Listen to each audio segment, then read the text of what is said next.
The top 3 challenges I'm going to talk about are related to sleepiness, boredom, and uncomfortable or unpleasant emotions.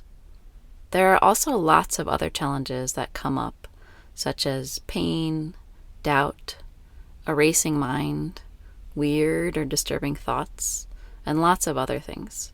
But for the sake of this short audio, I'll just focus on the top 3: sleepiness, boredom, and unpleasant emotions.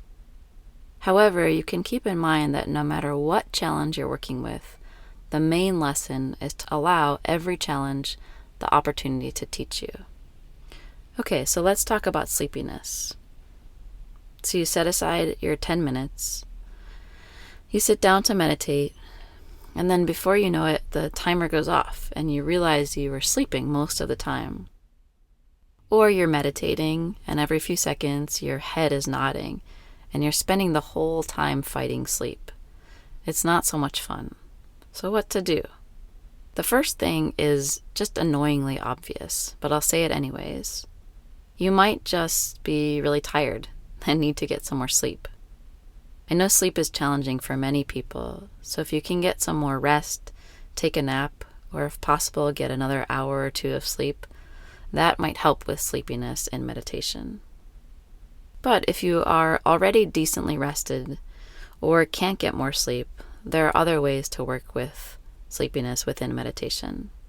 Simple strategies are to just keep your eyes open while you're meditating. Or you can sit up straighter, or even stand up, or try walking meditation. It's really hard to fall asleep while walking. And then a more subtle strategy is to notice any relaxation in your body that's related to the sleepiness, and actually try to enjoy the relaxation as much as possible while staying awake. So if your eyes are closed, you can try occasionally paying attention to the light spots in the fuzzy screen behind your eyelids. This can help you stay more alert while you enjoy the relaxation related to being sleepy instead of fighting the relaxation or fighting the sleepiness. So if you'd like, you can try that now. You can close your eyes. Notice the fuzzy screen behind your eyelids. And then just focus on the brighter spots. And if you're feeling any sleepiness right now, let your attention float between these brighter spots behind your eyelids and any relaxation in your body connected to sleepiness. Okay, so that's one strategy you can try out. Dealing with sleepiness can be really frustrating, and it's a common challenge that actually can lead many people to giving up on meditation.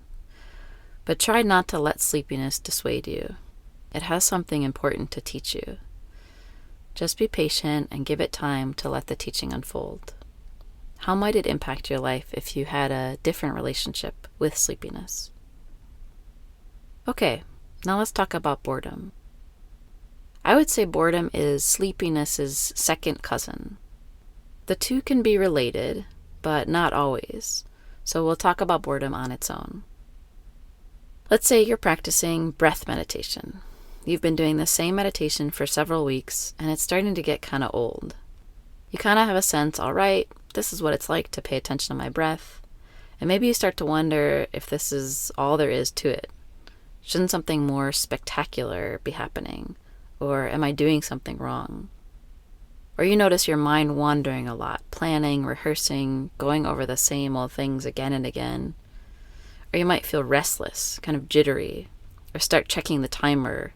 Has it really only been 2 minutes? So what to do about this one? First, as always, remember there's something important to learn here. So try to adopt a sense of curiosity. What might boredom or restlessness have to teach me?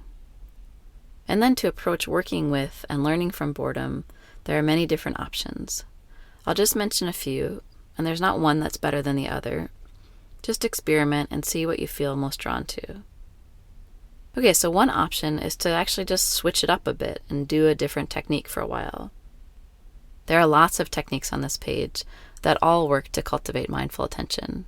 So just try something new. Maybe even try some mindfulness of movement, like walking meditation or yoga. If the boredom feels like restlessness, movement might be helpful. It's likely boredom will eventually show up in the new technique, but at least trying a new technique will help you keep your practice going as you learn to work with boredom. Another possibility is to increase your concentration and attention to detail. So let's say you're focusing on your breath. You can up your concentration by getting really curious about the most minute details of breathing. You might also want to try counting your breath as you pay really close attention to the details of your breath. It might be uncomfortable at first, but if you stick with it, it will definitely get more interesting. The last possibility I'll mention here is to simply notice the boredom, get curious about it, and practice bringing acceptance to it. As a culture, we are so used to constant stimulation, and when we don't have a lot of stimulation, it can feel unfamiliar, and that can be uncomfortable. This is not the case for everyone, but if boredom arises and it feels uncomfortable, see what happens when you stick with it, and then start to adjust to the low level of stimulation. You might notice that at some point it gives you some rest and relief, kind of a chance to empty all the stimuli and recharge. In addition, it may be helpful to know that mindfulness techniques, by design, require you to pay attention to subtlety. If mindfulness techniques were as stimulating as, say, a movie or a Beyoncé concert, you wouldn't develop the same level of attunement and sensitivity. So you can think of mindfulness as a cheap form of entertainment that just takes a little bit more work to make interesting.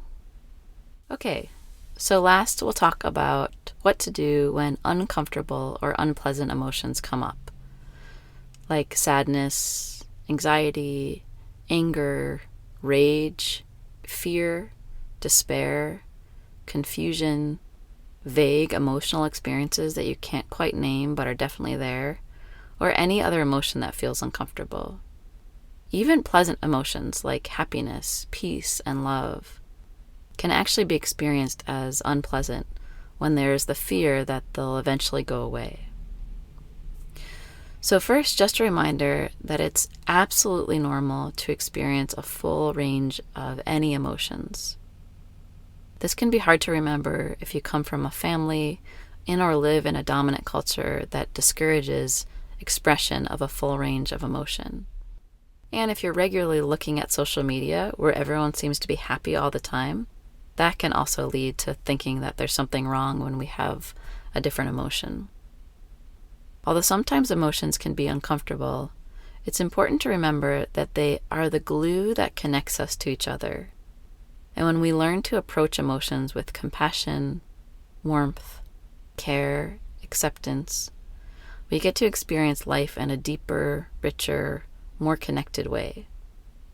So mindfulness practice is not about getting rid of difficult emotions and trying to hold on to pleasant emotions. If that were the goal, we would all fail miserably.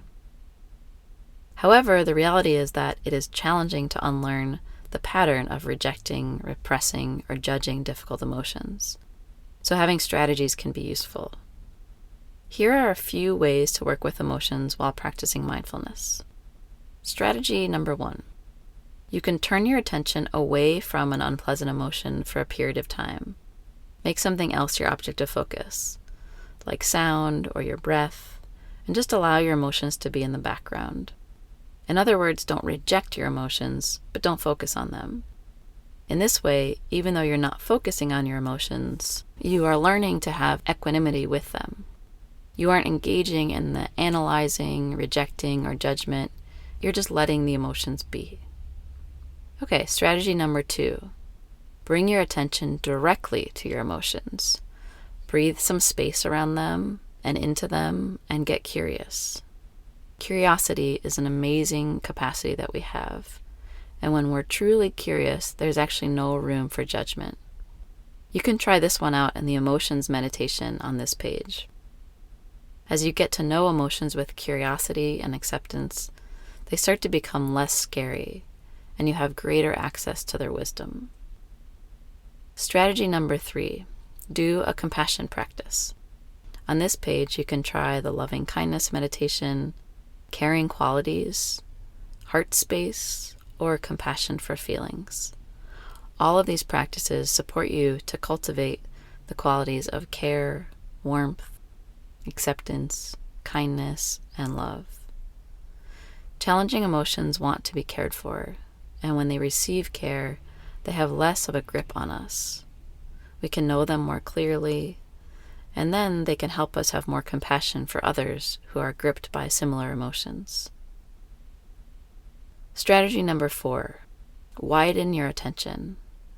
When difficult emotions intensify, it can sometimes feel like the room is narrowing and everything is closing in on us. So widen your attention by listening to sounds and silence off in the distance. Open your peripheral vision. Sense the space around your body.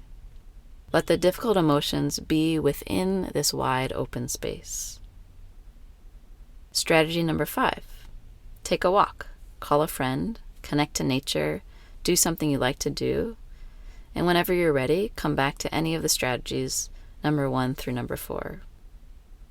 And then the last thing I'll say is please know that mindfulness practice is a complement, not a replacement for therapy. So if you think that it could be useful for you, please reach out and find a therapist. If you're a UVM student, you can call CAPS at 802-656-3340 to make an appointment. And for non-students, you can do a search in your area. In conclusion, when a challenge arises, whatever it is, greet it with respect and let it be your teacher. This is a poem by the Persian poet Rumi called The Guesthouse. I think it best demonstrates this teaching. The Guesthouse. This, being human, is a guest house. Every morning a new arrival, a joy, a depression, a meanness. Some momentary awareness comes as an unexpected visitor. Welcome and entertain them all. Even if they are a crowd of sorrows who violently sweep your house empty of its furniture, still treat each guest honorably. He may be clearing you out for some new delight. The dark thought, the shame, the malice, meet them at the door laughing and invite them in. Be grateful for whatever comes, because each has been sent as a guide from beyond.